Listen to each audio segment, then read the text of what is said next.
county, and let's say a smaller county that only had, 200 million, 100 million in surplus and investments, how would it work? How would people do it? I mean, if you walked around and gave out prospectuses and showed folks, hey, this is the county's real surplus, let's vote in good people, let's get those fraudulent voting machines out of there, with our county clerk here in Austin who's been caught several times doing it, Benedict Dubois, let's get control of the county.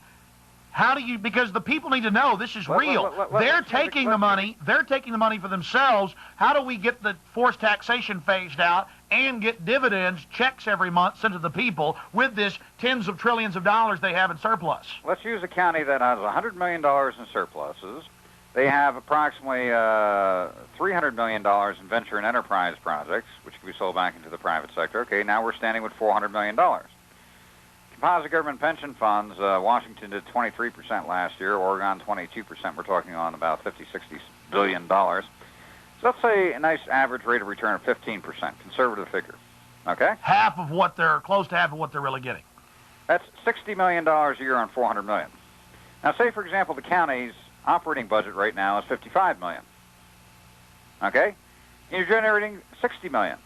You just satisfied the entire budgetary requirements, which means you can phase out all forced taxation, and there's a $5 million surplus. That you divide among the 120,000 people that live in the county. Correct.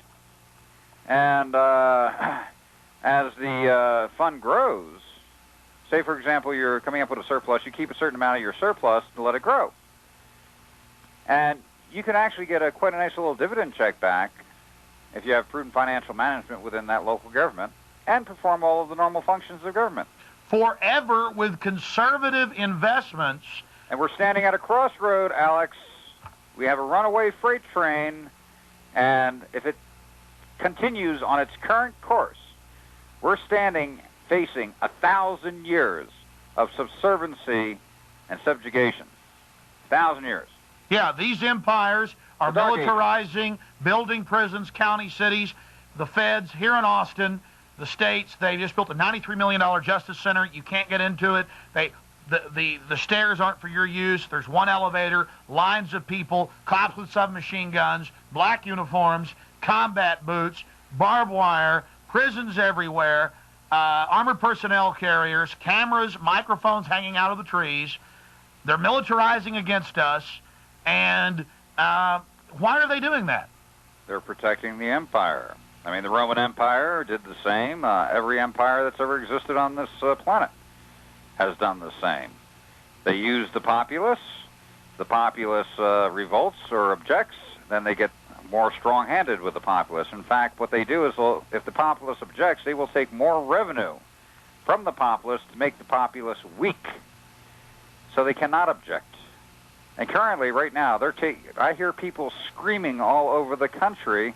They're being raped financially, losing their houses, their jobs, everything else, and being threatened with being put in jail if they don't pay the extortion tariff. Yeah, I know people in South Austin who are retired, who have like maybe $30,000 in the bank they saved.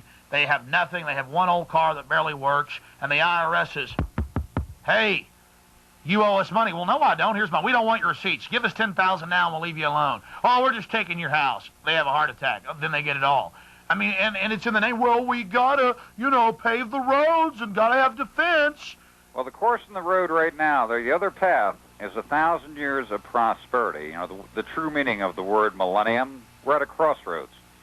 We either go into total subjugation or we go into total independence. They were telling you that they didn't have any money. They were telling you that there was a small surplus, and then we had this big phony fight over who would get little bits and pieces out of it. I mean, ladies and gentlemen, they're taking over. They own most of the stock market. They almost own everything. Do a search on the net for CAFR. You'll get the government's own sites everywhere. What is essential at this point in time, Alex, is to get a model up on the playing field. Once the model is up, by example, the game is over. So get a city or county, preferably a county, to do it. Show people taxation phased out in 3 years. Show people with surpluses on top of that. Show them the fraud, that they really own everything, and that we supposedly own this country, and that everybody else will follow suit. If not, we're enslaved. You are the leaders out there. You better take action on this, ladies and gentlemen. It's up to you. Thank you for joining us, Walter Burien. And then there's the government always telling you, turn in your guns, everything's going to be fine, everything's going to be wonderful. Oh, we had to take those old retired people's home over there in the working class neighborhood. They didn't pay their taxes. Everybody's got to tighten their belt. Well, here is a former Treasury agent, Joe Bannister.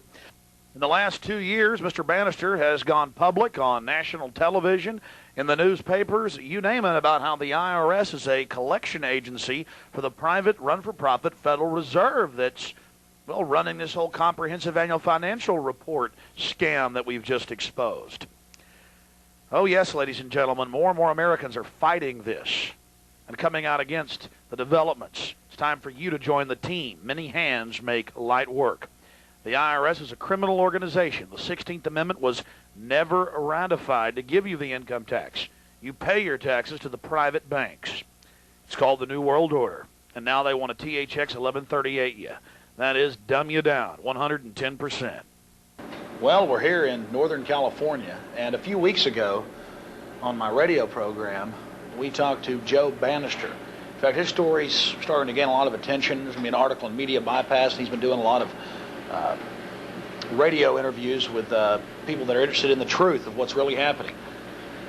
He also has a website that contains the letter that he wrote to the IRS Commissioner, Charles Rossetti.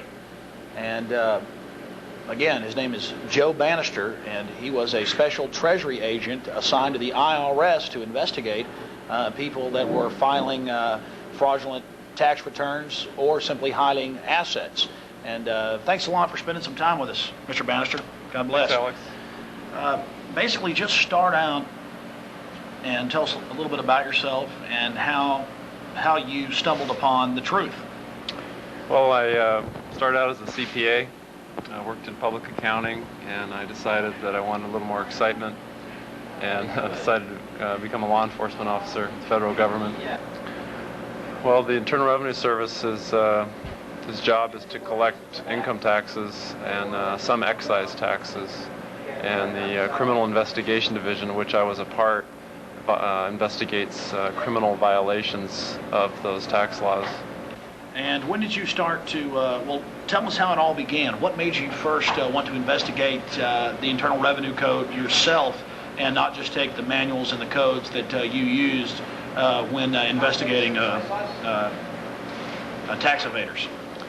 Well, in December of 1996, I was listening to the radio here in the Bay Area, and I heard a lady named D.V. Kidd come on the radio, and she started saying some very unbelievable things, like the income tax was voluntary, that the 16th Amendment was never ratified, and that that federal income taxes don't go towards providing revenue for the U.S. government. And I thought those claims were awfully outrageous, but she was talking about it on a radio show hosted by a man who I trusted, and that made me want to dig deeper and see what it was she was saying and what evidence she had to back it up. Absolutely. And so, in 1996, you started investigating. How long did you investigate before you came to your conclusions? A little over 2 years. So I basically, my investigation ended right about the time I was forced to resign. Can you tell us that story and also get into some of the things that you uncovered that are historical?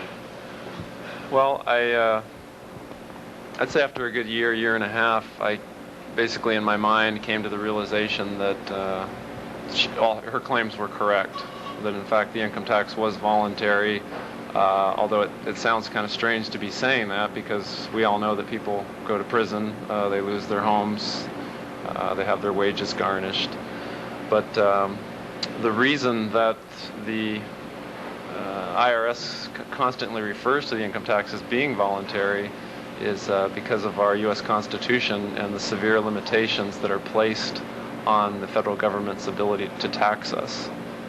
So there are only certain forms of constitutional taxation. That's correct. That our income taxes do not, provide revenue as I always believed they did. It's more like a cash advance type system